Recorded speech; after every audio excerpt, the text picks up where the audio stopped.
Conservative এন্ট্রির প্রথম যে শর্ত সেটা হচ্ছে আমরা প্রথমে একটা মেজর টাইম ফ্রেমে যাব।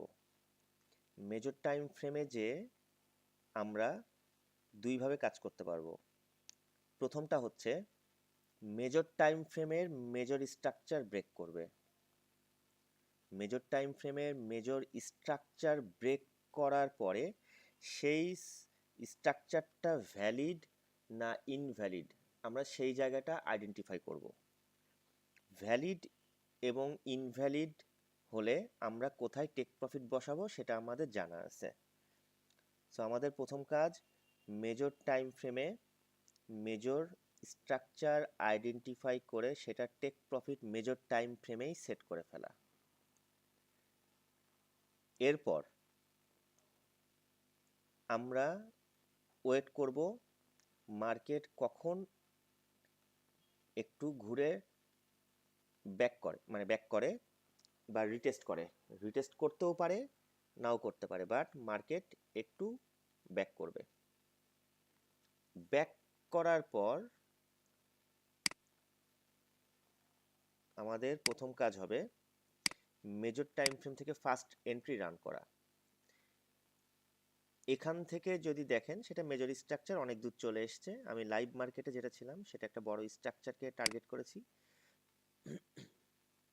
সেটা হচ্ছে এই স্ট্রাকচারটা, যেটা সেল ট্রেন্ডের স্ট্রাকচার। এটা ব্রেক করেছিল, আমি ব্রেকের পরে ট্রেন্ড পাইছি। রিসেন্ট ট্রেন্ডটাই হচ্ছে recent price action. Recent price action অনুযায়ী আমি ট্রেন্ড পাইছি, মার্কেটকে চলতে দিয়েছি। মার্কেট মূলত যে পজিশন পর্যন্ত এসেছিল সেটা হচ্ছে এর লোয়ার প্রাইসের একটু উপরে। পরবর্তী টার্গেট যেহেতু লোয়ার প্রাইসের লোয়ার পয়েন্ট টাচ করেনি, সুতরাং আমার নেক্সট টার্গেট এই লোয়ার প্রাইসের লোয়ার পয়েন্ট পর্যন্ত। শর্ত অনুযায়ী মার্কেট মেজর স্ট্রাকচার ব্রেক করেছিল, ব্রেক করে এসছে, তারপরে আবার পুল ব্যাক করছে। পুল ব্যাক করার পরে আমাদের প্রথম কাজ মেজর টাইম ফ্রেমেই মাইনর স্ট্রাকচার আইডেন্টিফাই করা। মাইনর যে প্যাটার্নটা সেলের পক্ষে আমরা খুঁজব, সেই প্যাটার্নের মাঝখানে অবশ্যই জুম আউট করা অবস্থায় গ্যাপ থাকতে হবে। এই গ্যাপটা আমরা এখানে দেখতে পাচ্ছি। আমাদের স্ট্রাকচার ফাইন্ডিংসের সবচেয়ে বড় যে সমস্যাটা সেটা হচ্ছে আমরা জোর করে গ্যাপ তৈরি করে ফেলি। গ্যাপ বলতে দুইটা মাইনর সুইংয়ের মাঝখানে এরকম ছোট্ট গ্যাপ থাকলে তবে সেটাকে আমরা আইডেন্টিফাই করব, আদারওয়াইজ আমরা গ্যাপ ছাড়া কোনো পজিশন টার্গেট করব না। গ্যাপ অনেকে ভুল করে এইটাকেও টার্গেট করবে, হয়তো মার্কেট এসছে বাট এখানে গ্যাপ না থাকলে সেটাকে আমরা টার্গেট করব না। এই দুইটা সুইংয়ের মধ্যে কোনো গ্যাপ নাই, যেহেতু গ্যাপ নাই সুতরাং ওটাকে টার্গেট করা আমাদের জন্য রিস্কি হয়ে যাবে। সুইং বলতে দুইটা মাইনর সুইং, ডাউনের পক্ষে এম শেপ এবং আপের পক্ষে ডব্লিউ শেপ হবে, এবং প্রথম সুইংয়ের চাইতে দ্বিতীয় সুইং ডাউন হবে, যেন আমরা ট্রেন্ড ড্র করতে পারি। প্যারালাল বা ডাবল টপ সিস্টেম বা ডাবল বটম সিস্টেমে হবে না, আমাদেরকে অবশ্যই ট্রেন্ডি সুইং হতে হবে। মার্কেট ঘুরে আসার পরে আমরা মাঝখানে ছোট গ্যাপ পেয়েছি এবং ট্রেন্ডি সুইং পেয়েছি।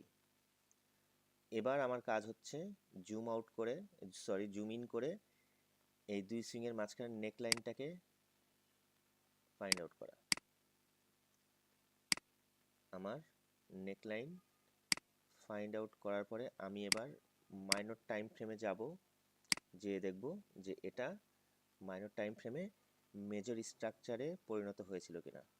এটা মাইনর টাইম ফ্রেমে মেজর স্ট্রাকচারে পরিণত হয়েছিল, তার মানে আমার প্রথম এন্ট্রি এখান থেকে সেল স্টপ। টেক প্রফিট, প্রথম এন্ট্রি টেক প্রফিট এই পর্যন্ত, যেটা আমি মেজর টাইম ফ্রেম থেকে আইডেন্টিফাই করে এসেছি। অতঃপর মার্কেট এবং স্টপ লসটা দ্বিতীয় সুইংয়ের মাথায়। মার্কেট ঘুরে ফিরে প্রফিটে এসছে, আসার পরে আমরা এবার ওয়েট করব দ্বিতীয় এবং তৃতীয় এন্ট্রি নেওয়ার জন্য। আমাদের একটা ট্রেন্ডে সর্বোচ্চ 3টা পর্যন্ত এন্ট্রি থাকবে, এর বেশি না। যদি এই সুইংয়ে এন্ট্রি নেওয়া যায়, এখানে ছোট্ট গ্যাপ আছে, কিন্তু আমাকে ছোট্ট গ্যাপটাকে ধরেও আমাকে দেখতে হবে যে এই সুইংয়ের নেকলাইনটা যেখানে হচ্ছে সেটা প্রথম এন্ট্রির নিচে কিনা। অর্থাৎ আমি দ্বিতীয় এন্ট্রিটা তখনই ওপেন করতে পারবো যেন দ্বিতীয় এন্ট্রি ওপেন করলে আমার প্রথম এন্ট্রিটা প্রফিটে থাকে। তাহলে এখন আমি এর নেকলাইন ফাইন্ড আউট করব। গ্যাপটা খুব বেশি বড় না, সেই ক্ষেত্রে আমি এই এন্ট্রিটা নিব না। নেকলাইনটা আসছে এই বরাবর আসা মানে অবশ্যই এটা প্রথম এন্ট্রিটা প্রফিটে থাকবে, কিন্তু আমি মূলত নিজে থেকে এই এন্ট্রিটা ওপেন করে নেই, কারণ এটা মাইনর হলেও এই সুইংয়ের গ্যাপটা খুব গায়ের জোরে ধরতে হচ্ছে। আমি গায়ের জোরে ধরে কোনো গ্যাপ নিব না। এখন আমি ওয়েট করব যে দ্বিতীয় এবং তৃতীয় এন্ট্রির জন্য। যদি আমার এই গ্যাপটা সুন্দর হতো তাহলে আমি এটা নিতাম। এইখানে আমি একটা সুইং পেয়েছি যথেষ্ট স্ট্যান্ডার্ড, এবং এই সুইংটা এই লোয়ার প্রাইসের উপরে। এন্ট্রি আমাকে এমন পজিশন নিতে হবে যেন আমার এন্ট্রি ওপেন হওয়ার পর লোয়ার প্রাইস ব্রেক করে।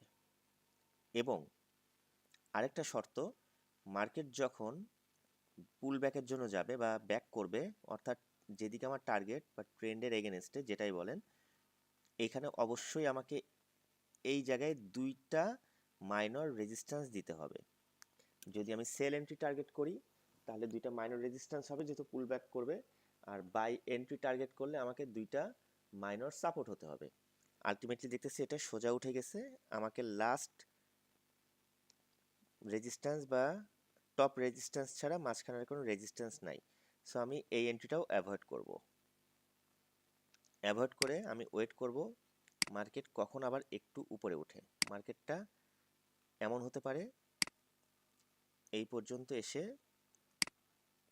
একটু উপরে উঠবে এবং সেইখানে আমাকে ট্রেন্ডের এগেনস্টে 2টা সুইং দিবে, 2টা রেজিস্ট্যান্স দিবে। যেখান থেকে আমি স্ট্রাকচার পাবো, অর্থাৎ লাস্ট যে রেজিস্ট্যান্সটা সেটা হচ্ছে আমার একটা রেজিস্ট্যান্স হিসেবে কাউন্ট হবে। অর্থাৎ আমি 2টা রেজিস্ট্যান্স তখনই নিব যখন হচ্ছে আমার এই টপ রেজিস্ট্যান্সটা একটা রেজিস্ট্যান্স হবে এবং টপ রেজিস্ট্যান্সের আগে কিন্তু লোয়ার প্রাইসের উপরে আরেকটা রেজিস্ট্যান্স পাবো। এখন যদি আমি এখান থেকে এরকম একটা মাইনর স্ট্রাকচার পাই, যেটাকে আমি জুম আউট করে, অবশ্যই জুম ইন করে না, জুম আউট করা অবস্থায় আমি একটা মাইনর স্ট্রাকচার পাবো যেটার মাঝখানে গ্যাপ আছে এবং গ্যাপটা আমি জুম আউট করা অবস্থায় চোখে দেখতে পারি। এরকম গ্যাপ থাকলে আমি তখন আমার সেকেন্ড এন্ট্রিটা রান করতে পারি। এর পরবর্তীতে আমি সেকেন্ড এন্ট্রি প্রফিটে থাকার পরে মার্কেট যদি আবার ব্যাক করে যায়, সেম স্ট্রাকচার অর্থাৎ 2টা রেজিস্ট্যান্স এবং মাইনর সুইং, আমি তখন আবার থার্ড এন্ট্রি রান করব। থার্ড এন্ট্রির পরে আমাকে ফোর্থ ফিফথ যত রকম এন্ট্রি দিক না কেন আমি আর ওগুলোকে অ্যাপ্লাই করব না এবং অ্যাভয়েড করার চেষ্টা করব। যদি কোনো কারণে একটা এন্ট্রি স্টপ লস হিট করে যায়, তাহলে আমাকে অবশ্যই ওর রিকভারি এন্ট্রি নিতে হবে। আমি ধরে নিচ্ছি এখানে একটা এন্ট্রি ছিল এবং সেটা স্টপ লস হিট করে গেছে। স্টপ লস হিট করলে আমাকে যেটা করতে হবে সেটা হচ্ছে আমি কখনোই এরকম একটা সুইংয়ের জন্য ওয়েট করব না। এরকম সুইং আমাকে নাও দিতে পারে। আমার প্রথম এন্ট্রি হবে সিএইচ লেভেলের যে নেকলাইন বা সাপোর্ট মাইনর, সেখানে মাইনর সিএইচও সিএইচ লেভেলে আমি আমার রিকভারি এন্ট্রি প্লেস করব। রিকভারি এন্ট্রি প্লেস করার পরে যদি দেখি আমার এন্ট্রি ওপেন হওয়ার আগে, অর্থাৎ সিএইচও সিএইচ লেভেল টাচ করার আগে আমি একটা সুইং পেয়ে গেছি আবার, তখন আমি এই এন্ট্রিটাকে রিপ্লেস করব এখানে। স্টপ লসটা হবে দ্বিতীয় সুইংয়ের মাথায়। এই এন্ট্রিকে তখন এখানে উঠায় নিয়ে চলে আসব এবং এর মাথায় স্টপ লস প্লেস করব। সব সময় আমাদের টার্গেট থাকবে আমরা এই সুইংটাকে প্রায়োরিটি দেওয়ার জন্য। আর সিএইচও সিএইচ লেভেলটা হচ্ছে আমাদের রিকভারি এন্ট্রির স্ট্রাকচার হিসেবে কাজ করবে। মেজর টাইম ফ্রেমে মাইনর, প্রথম এন্ট্রিটা মেজর টাইম ফ্রেমে মাইনর প্যাটার্নে, বাকি দুইটা এন্ট্রি মাইনর টাইম ফ্রেমে মাইনর প্যাটার্নে হবে। যদি একটা স্টপ লস হিট করে যায় তাহলে আমরা স্টপ লসের রিকভারির জন্য প্রথম এন্ট্রিটা প্লেস করব সিএইচও সিএইচ লেভেলে। যদি সিএইচও সিএইচ লেভেল ট্রিগার হওয়ার আগে আমাদেরকে আবার মাইনর শেপ বা স্ট্রাকচার দিয়ে দেয়, তখন আমরা সেই স্ট্রাকচারে এন্ট্রি প্লেস করব। এবার আমাদেরকে যে প্রতি সপ্তাহে মেজর টাইম ফ্রেম কোনো মেজর স্ট্রাকচার ব্রেক দিবে এমনটা না, কোনো মেজর স্ট্রাকচার ব্রেক দিবে এমনটাও না। ফর এক্সাম্পল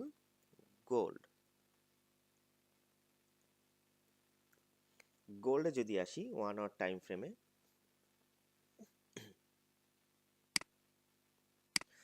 তো আমার প্রথম কাজ হচ্ছে অবশ্যই আগের সিস্টেমে একটা স্ট্রাকচার ব্রেকের জন্য ওয়েট করা। তো এই সপ্তাহে গোল্ড আমাকে আপে চলে গেছে, নিউজের আগে আমাকে স্ট্রাকচার দিয়েই সে আপে উঠে গেছে এবং স্ট্রাকচারে ব্যত্যয় সে ঘটায়নি। এই উইকের লাস্ট ডেতে আমাকে সে পুনরায় ডাউনে একটা স্ট্রাকচার দিয়েছে। স্ট্রাকচারটা যদি আমার মেজর না হয়, অর্থাৎ বড় আকারে ইনডিউসমেন্ট দিয়ে মেজর না হয়, তখন আমি একটা স্মার্ট লেভেলের স্ট্রাকচারকেও কাজে লাগাবো। যেমন এখানে একটা স্ট্রাকচার হয়েছে, এটাকে আমি কাজে লাগাতে পারি পরবর্তী টেক প্রফিট লেভেল পর্যন্ত টার্গেট করে। আমি মাইনর, যেহেতু মাইনর স্ট্রাকচারকে কাজে লাগাইছি, মেজর না, মেজর স্ট্রাকচার হলে আগের সিস্টেমটাই প্রথম এন্ট্রিটা কীভাবে হবে সেটা সবাইকে বলে দিয়েছি। যদি মাইনর স্ট্রাকচার পাই তাহলে মাইনর স্ট্রাকচার অনুযায়ী টেক প্রফিট লেভেল অনুযায়ী লেভেলে আমি যদি স্ট্যান্ডার্ড প্রফিট টার্গেট করতে পারি, অর্থাৎ গোল্ডের এই স্ট্রাকচারটা খুব বেশি পাওয়ারফুল মেজর না এবং এটা ইনভ্যালিড, এটা টার্গেট মিনিমাম এই পর্যন্ত যখন টার্গেট, এখন আমার প্রথম কাজ হচ্ছে গোল্ডের স্ট্রাকচার ব্রেক করে ফেলছে এবং স্ট্রাকচারটা প্রথম এন্ট্রিতে যদি মেজর টাইম ফ্রেমে মাইনর আকারে পাই তাহলে তো কোনো কথাই নাই। আর যেহেতু খুব বেশি বড় আকারের মেজর না, সুতরাং আমার প্রথম টার্গেট এই যে মার্কেটটা উঠা শুরু করছে, উঠার পরে একটু উঠে আমাকে যখন এখানে মাইনর স্ট্রাকচার দিবে, সেটা অবশ্যই আমাদের রাত 10টার আগে হতে হবে। তখন আমি ফার্স্ট এন্ট্রিটা এখানে নিব।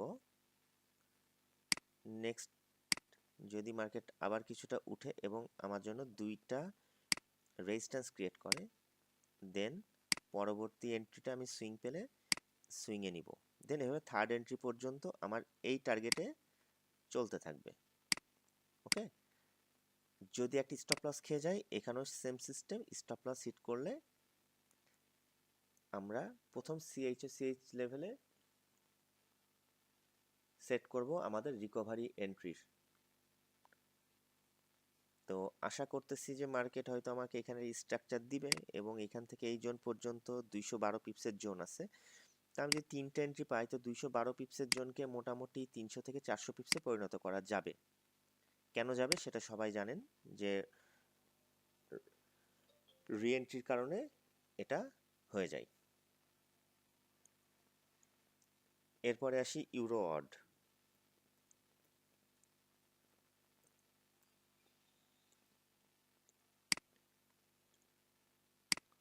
ইউরো অডে আমার একটা বড় জোন আছে, কারণ এটা 4 আওয়ার অনুযায়ী একটা বড় টার্গেট জোন আছে।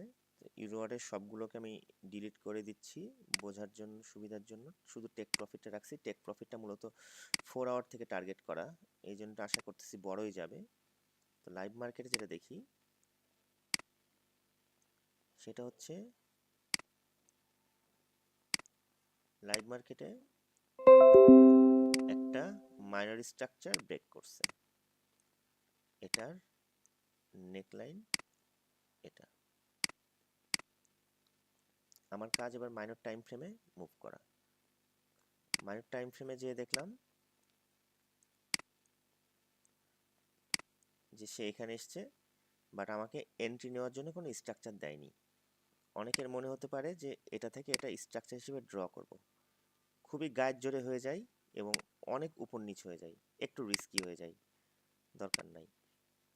এখন আমার কাছে বহু সুযোগ আছে। মার্কেট শুরুর দিন একটু আপে যাইতে পারে, এখান থেকে আরেকটু আপে যেতে পারে।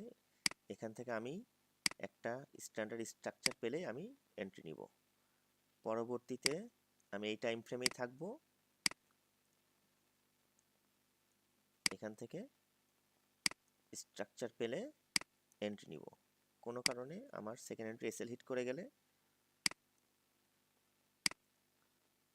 আমার প্রথম এন্ট্রি প্লেস হবে এই CHOCH এর প্রাইসে। CHOCH প্রাইস ট্রিগার হলে এটা অটোমেটিক রিকভার হয়ে যাবে।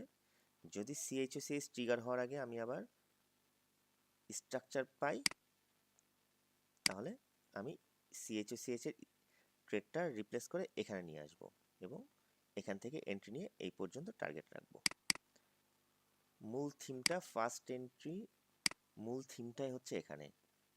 তো এখান থেকে আমি যদি এখন টার্গেট করে এই পর্যন্ত 240 পিপসের জোন আছে, তো এটাকে মোটামুটি 400 পিপসে কনভার্ট করে ট্রেড পাওয়া যেতে পারে।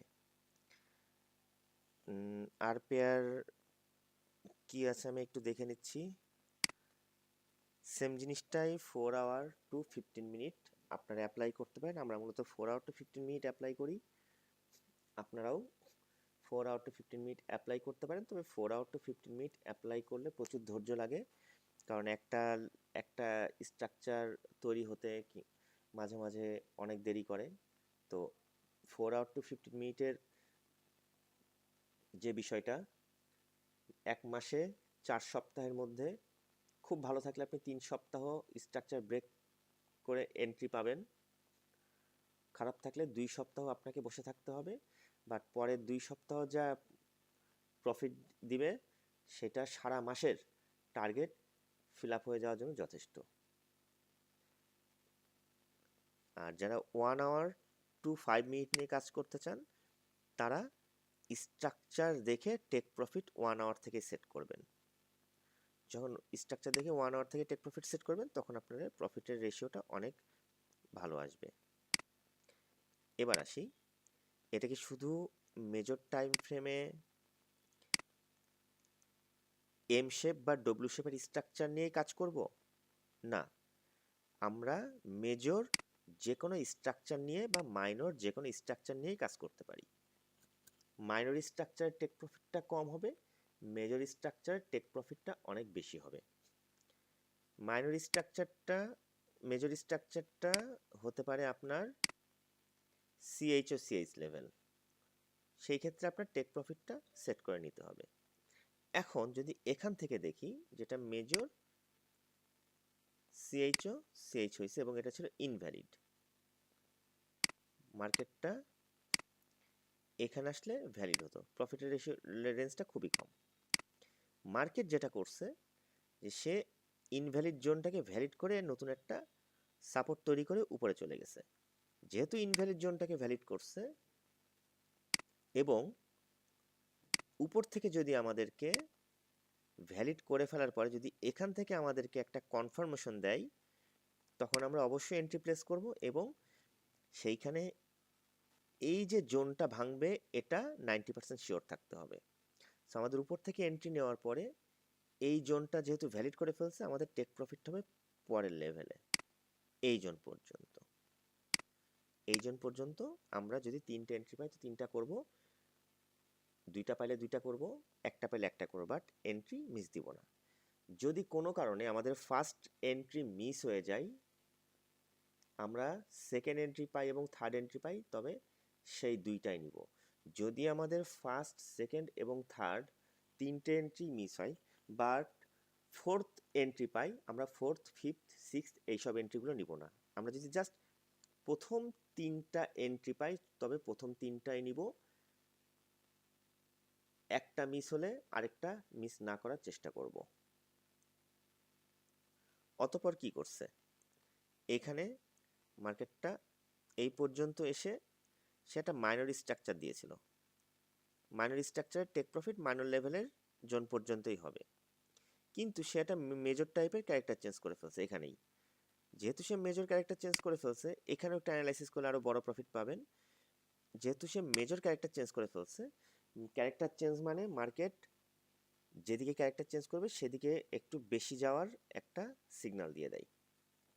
মেজর ক্যারেক্টার চেঞ্জ করছে, আপনাদের এই পর্যন্ত টেক প্রফিট নেওয়া শেষ হয়ে গেছে, এরপরে মার্কেট উঠবে স্বাভাবিক। মার্কেট উঠবে এই জন্য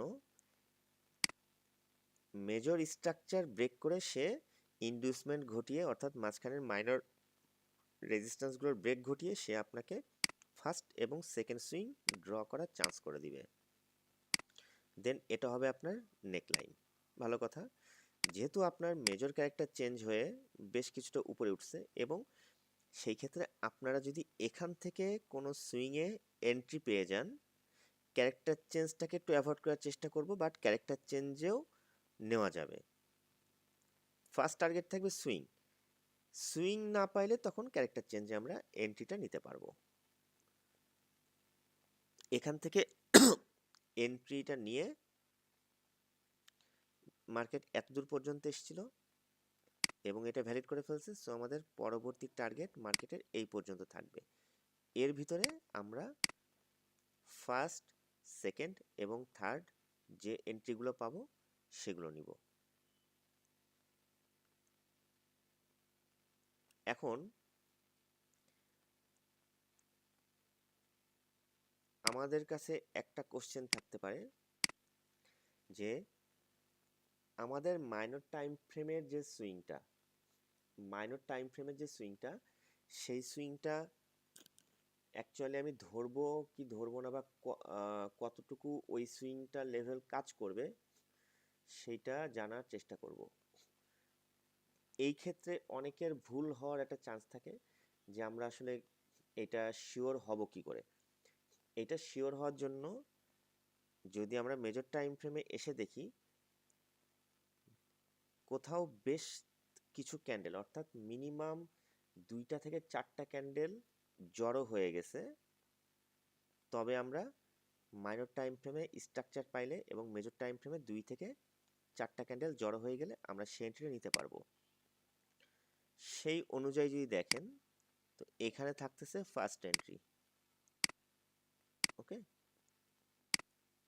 এখানে টেক প্রফিট। আমি একটু ডাটা টেনে দেখে আসি যে এই পর্যন্ত মার্কেট আমাকে দেখাচ্ছে কিনা।